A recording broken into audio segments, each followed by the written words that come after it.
Happy birthday, Grand Prix, and what a great job you've done, and future success to you. Bon anniversaire, Grand Prix. Har den här en Grand Prix på 10-årsjubileet. Buon compleanno Grand Prix. Grand Prix, 誕生日おめでとう. Yes, it's Grand Prix's 10th anniversary, and it's happening here at the most exciting and glamorous Grand Prix of the year, Monaco. And it's my pleasure to make the first cut. Now, all together, gentlemen. 1, 2, 3. Happy birthday, Grand Prix!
A selection there of some of our opening sequences over the past 10 years, and I'm sure you have your favourites.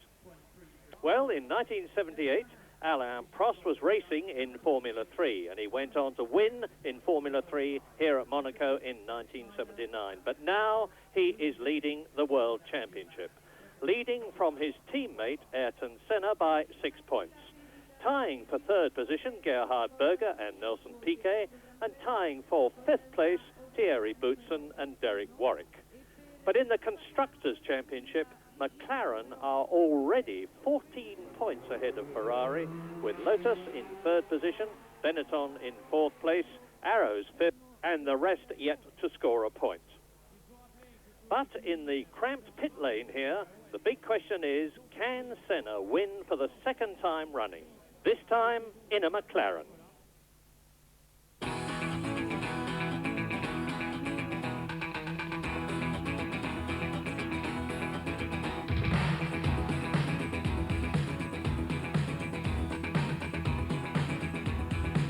Last year, Ayrton Senna won the Monaco Grand Prix in a Lotus-Honda. And to commemorate the occasion, Alan Fernley has produced this superb painting. But in 1988, Ayrton Senna is teammate of the great Alain Prost. Alain Prost, the greatest Grand Prix driver of all time. He's won more Grand Prix than anyone else. He's scored more points than anyone else. And with a success background like that, you'd wonder how he keeps his motivation up. I must say it's quite difficult at the moment because my motivation is still very high, but having Ayrton in the team, it pushed me a little bit more, and I don't want to push more. I think this stage of the season, Ayrton is pushing very hard and giving me a hard time, which is normal anyway. And I think that maybe the second part of the season will be a little bit easier for me. And my motivation is still high anyway. With 2 wins from 2 races, McLaren's use of Honda engines may seem to be the key to success. But Lotus have Honda power too, and in their case, it's only brought them 2 third places. And at Imola, world champion Nelson Piquet was lapped by Senna and Prost. When winning's the name of the game, that's just not good enough. So, what's the Lotus problem? Well, obviously, we're not doing our jobs as well as they are. I think that we started the season thinking we had a car that was in pretty good shape, especially after the pre-season testing.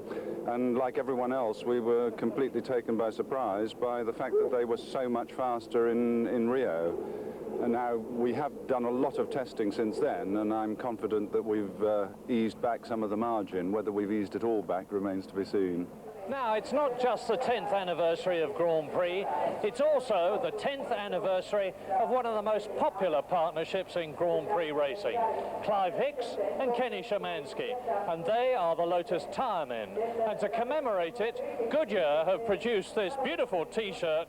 Well done, lads. Well done, Clive. And well done, Kenny. Congratulations. But that's the only celebration there's been in the Lotus camp, with Nelson Piquet down in 11th place on the grid and Satoru Nakajima failing to qualify. So, in pole position for the third time in 3 races this year, Ayrton Senna in the McLaren.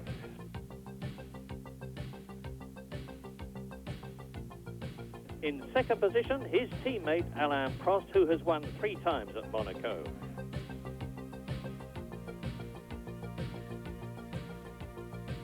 Then third in the Ferrari, Gerhard Berger.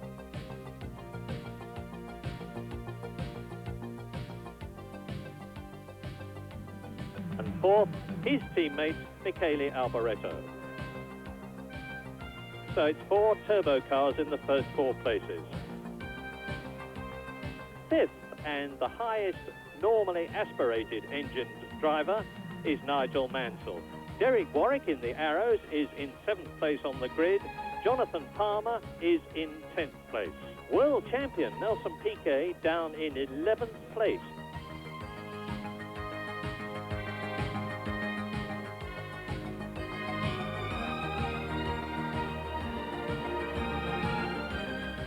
René Arnoux is starting from the pits, having been pushed through the tunnel on the assembly lap, so they've obviously put right his problem, but there he is. 5 seconds or less from now. Senna gets away. Good start by Prost. He's slotting up into second position as they go up to Saint-Devote. It looks to me as though everyone's got away, and up into second place has gone Gerhard Berger in the Ferrari, and there's one off. As they go through, Nicola Larini goes through, and that's Alex Caffey in the Dallara, who has gone off before he even got to the first corner, as the rest go up to Casino Square on lap 1. Through they go. And you can see the flat spots on the car there where he's locked his brakes. And this is the worst result for Prost, that Berger has managed to get himself between. So Berger made a very good start at the inside line for Saint-Devote, and Berger emerges in second place. Now, one McLaren is making a break, and there it is, Senna. Yes, just what Senna wanted. He's got Berger helping him, inadvertently helping him. He's holding Prost up, and it's not going to be easy for Prost to find a way around. Piquet seems to be out of the race. Nelson Piquet, world champion. That means neither Lotus is going to finish this race, because only one of them started, Piquet, and he seems to be out. Into the pits comes one of the marches. I can't see whether it's Gugelmin or Capelli. It was Capelli, who's had a dreadful practice going off all the time.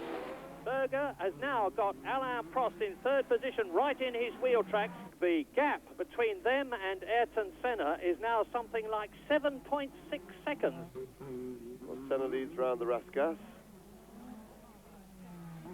Berger's doing just the job for him that he wanted. He's holding Prost back. But Prost now needs to be closer to come out onto the pit straight, because he had a look on the previous lap.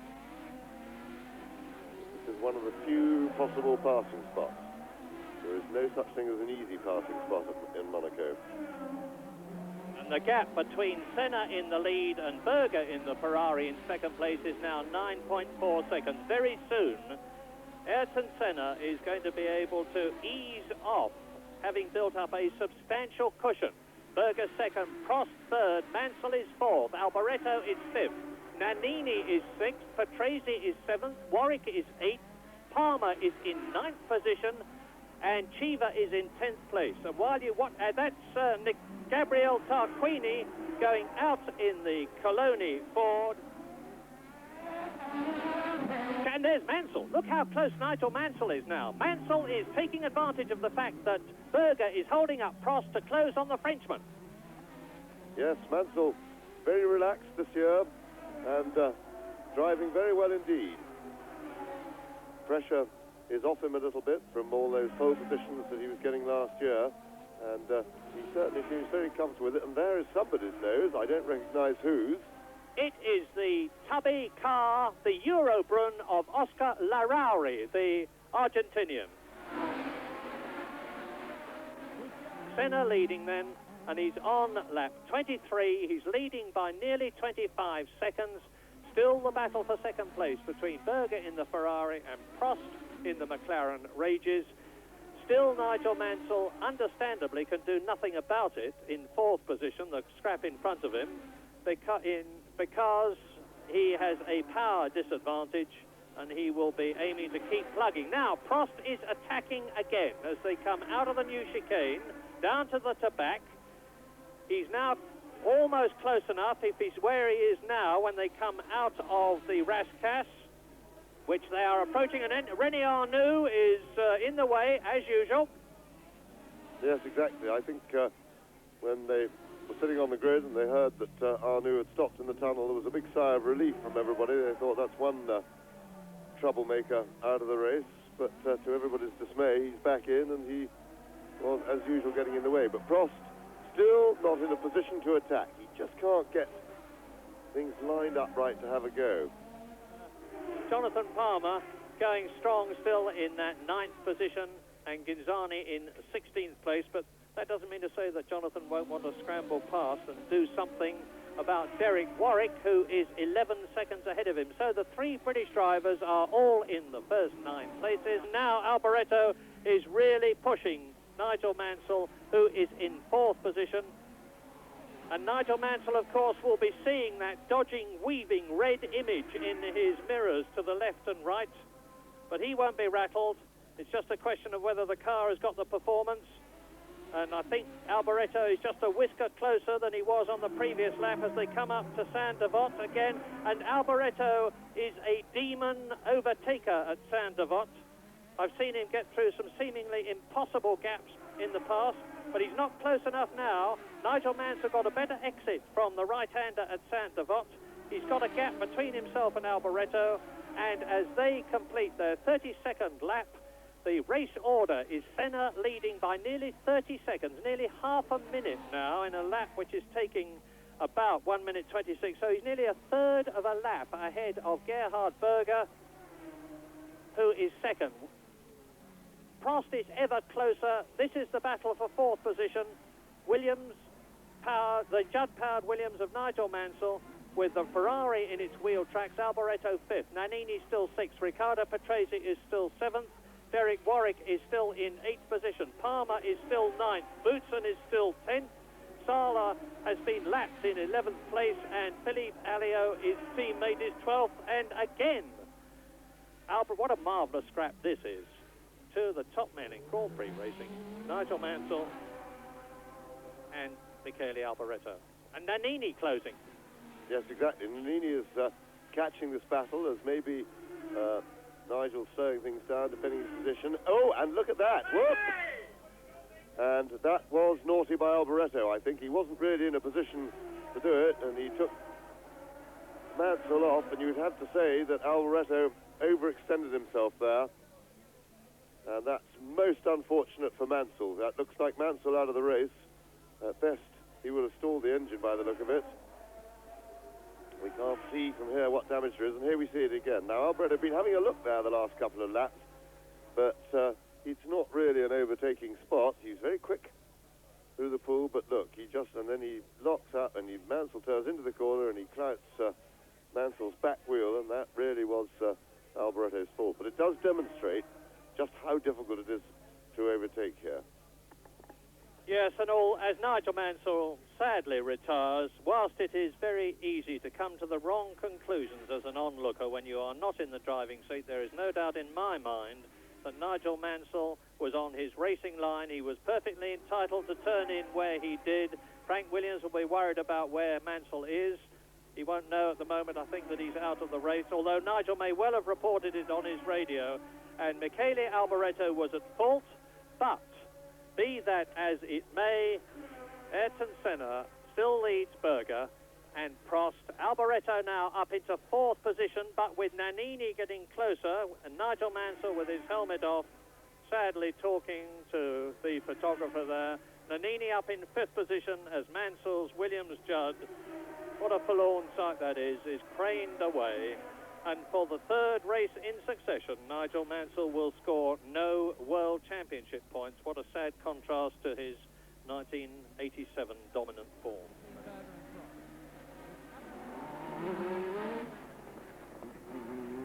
You're looking at Ayrton Senna, the race leader, 30 seconds ahead of Berger in 2nd place. In 3rd position, Prost. 4th, Alboreto. 5th, Nannini. 6th, Patrese in the 2nd Williams is now up into the point. Warwick is only 1 place off getting a point. He's in 7th position. Palmer is going superbly in 8th place. Now, look at this. There's Berger with Prost behind him and 2 cars in front to lap, one of which is Maurizio Gugelmin, as Sala tours past me in the Minardi. Now, this is going to be interesting at Saint-Devote. It's Philippe Alliot, Gugelmin, who are going to be lapped by Berger, who is 2nd, and Prost, who is 3rd, and they're being followed by Capelli. And that looks like the end of the race for Sala, but what's much more important is what's happening with the Ferrari and the McLaren. They've got 1 more car to lap out of this group. And it's Philippe Alliot in the Lola, who is quite quick and not normally noted for being helpful to people when he's being lapped. And that is Nannini. Nannini at Saint-Devote, the man who was in 5th position behind Michele Alboreto, has spun to a standstill and out of the race because he is not allowed to be push-started. So Nannini joins the list of retirements. Look at this, here's the replay, smoking tyres, because he's got Riccardo Patrese past him and going through and up, therefore, into 5th position. And Derek Warwick has moved up into a point-scoring position. And bad luck for Nannini and Benetton not only means good luck for Warwick and Arrows, who've moved up into the points, but also good luck for Tyrrell and Palmer, because Jonathan Palmer is now 7th. As Nannini sprints across the road and back shamefacedly, I expect, to the pits to report to Peter Collins what happened. Senna leading by 40 seconds now, an enormous margin.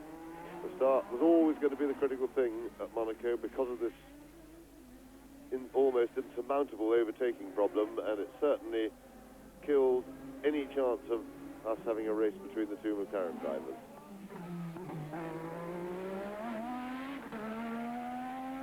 But still, the battle for 2nd place rages. Hello, is this it? Is it passed on the outside? No, it's terribly difficult. I thought he was selling Berger a dummy there, trying to get past on the left to dodge through on the right, which is the normal passing position at Saint-Devote. But Berger, notwithstanding the fact that this is, quotes, only his 55th Grand Prix in comparison with Prost's 124th, was wise to that, stayed right where he was and left no room for the McLaren to pass.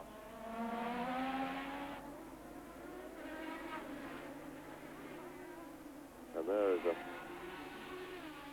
the end of the race for one of the marches. That's Gugelmin having a look in the cockpit, taking the keys out of the ignition or whatever he's doing. End of the day for that march. As Riccardo Patrese closes up to Philippe Alliot. Nannini, incidentally, had a clutch problem and then a gearbox problem, and that's why he went out of the race. So perhaps his gearbox locked up as he went into Saint-Devote, where we saw him stop. Ivan Capelli in the march has been passed by Riccardo Patrese, and lapped, of course. And so now there goes the Lola with its 3.5-litre Ford DFZ engine, chased by the Judd-powered Williams of Riccardo Patrese in 5th place.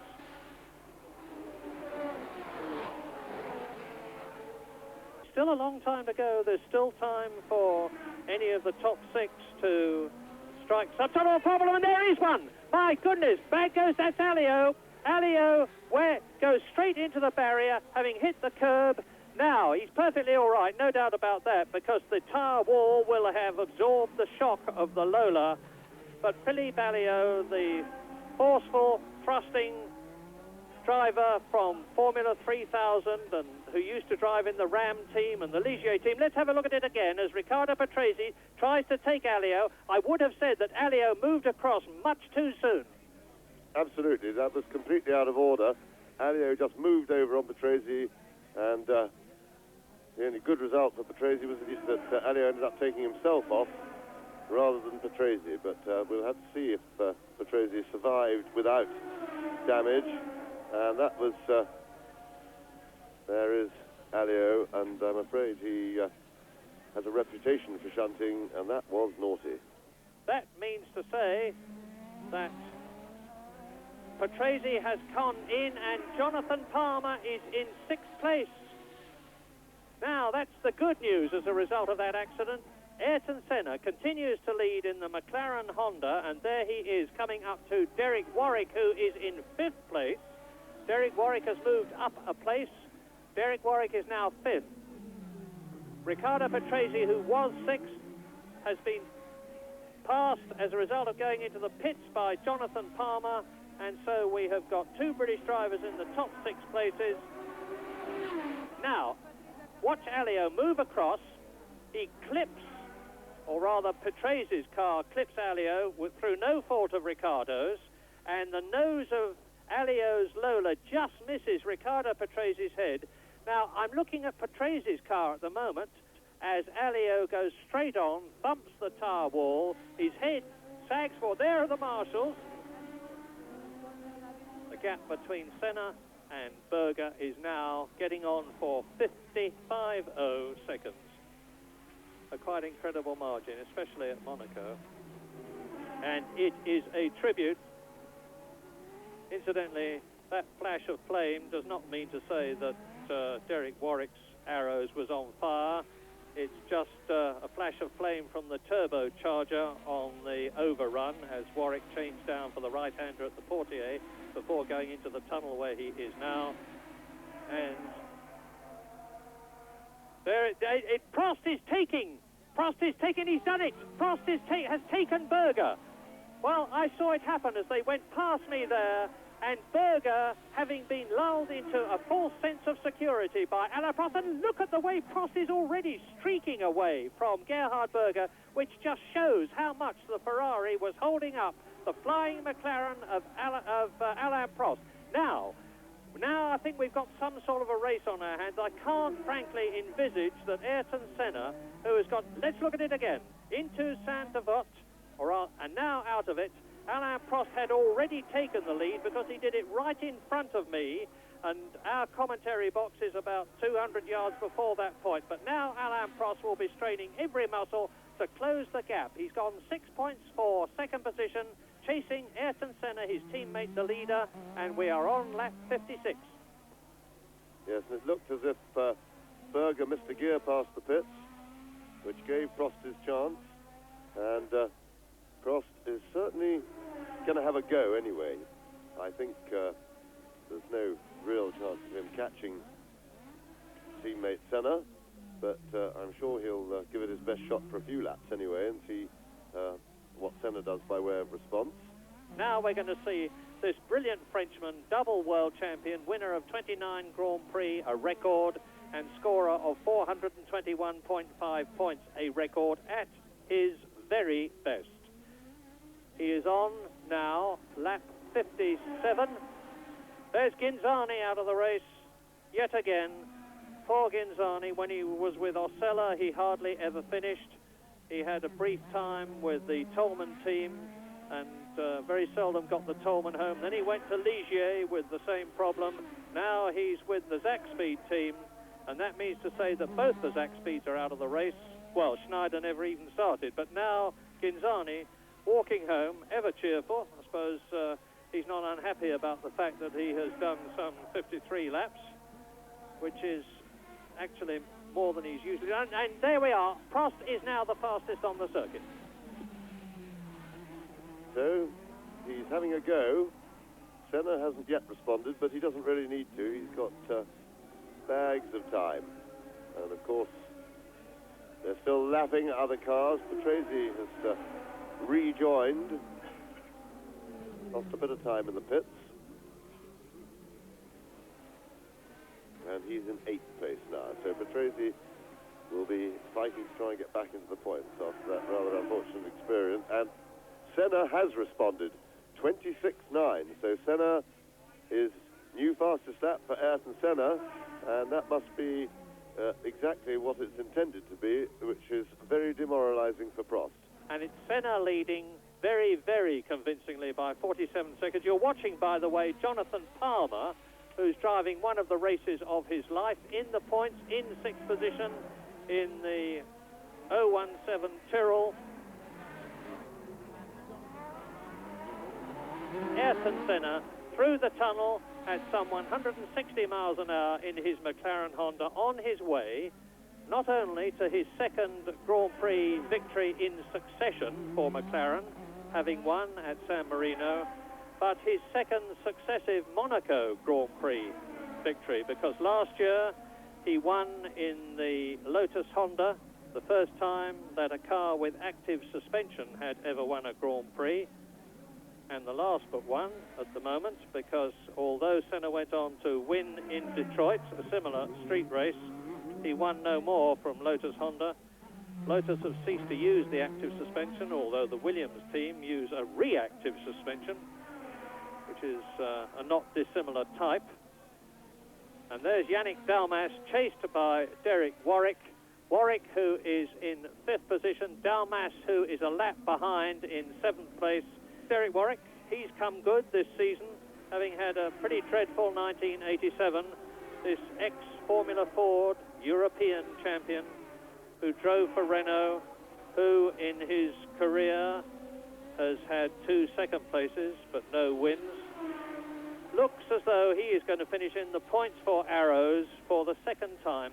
And that is Senna! Sensation! On lap 67, Ayrton Senna goes out of the lead of the Monaco Grand Prix at the Portier.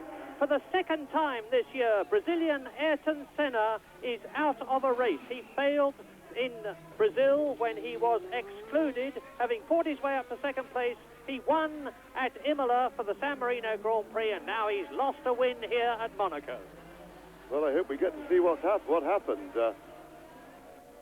They should hopefully have an action replay, because I can't believe that Senna could have thrown this away. I suspect, my guess would be that something went wrong with the car. He wasn't under any pressure. The weakness of the McLaren this year, if one could call it that, has been the gearbox. But certainly looks as if he'd slithered into trouble there, because you could see the marks on the road from his tyres. Now, we do need to see exactly what happened. It has not been a brilliant broadcast by the local TV company. Now the marshal's removing the stricken car. The front wing has gone. But what we need to, we don't need to see that. What we need to see is how it all came about. And that is the new inherited leader, Alain Prost. So Prost, now he is some 11 or 12 seconds ahead of Berger, and with a fair bit in hand. So it's all pretty easy for Prost. And look at the amount of oil on his rear wing there, and that's of course from hounding Berger throughout the race. All the vapor and oil and rubber then comes up off the track, and dust and dirt, which then sticks to the oil. So he would have had that all over his visor. But still, we would like to know what happened to Senna. Indeed we would. It was, I can only assume, some kind of an off by the fact that his front wing was totally missing. But what bitter gall for Ayrton Senna, who had driven a faultless race as far as we know.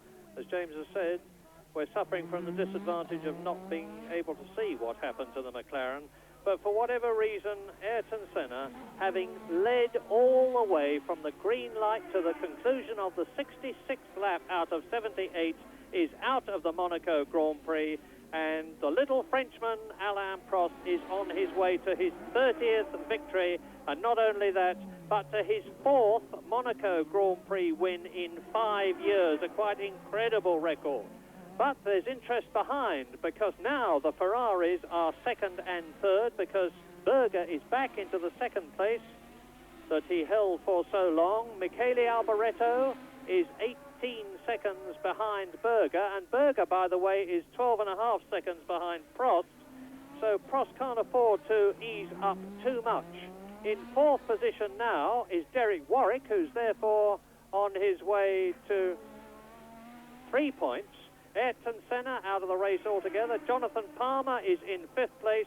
Yannick Dalmas, for the second time in his career, is on the way to scoring World Championship points, or a World Championship point to be pedantic. But Prost is the man, this cool, calm, tremendously experienced and enormously likeable Frenchman. Senna must be very disappointed, because of course that gives Prost quite a healthy lead over him in the championship. Yes, Alain Prost into the tobacco. Riccardo Patrese is still going well. Race order just in the closing stages. He's passed Dalmas.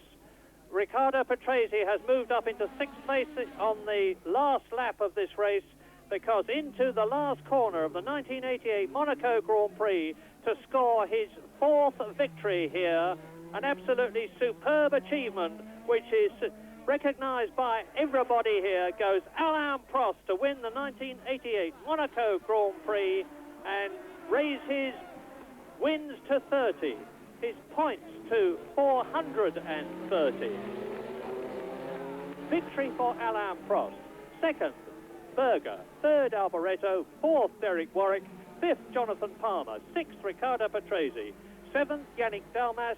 Eighth, Thierry Boutsen.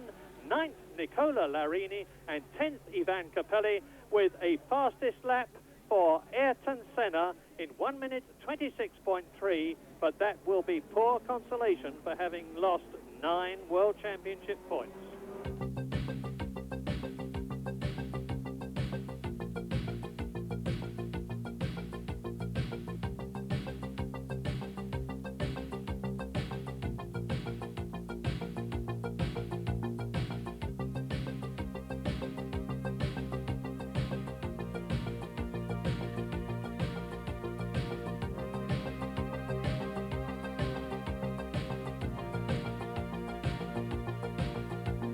Now, in World Championship terms, that means to say that Alain Prost has extended his lead.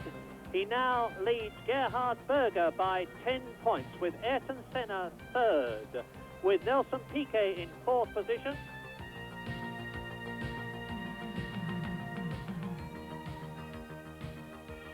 In the Constructors Championship, McLaren lead Ferrari by 13 points, with Lotus a poor third, Arrows fourth, Benetton fifth, and Tyrrell sixth, ahead of Williams with 1 World Championship point.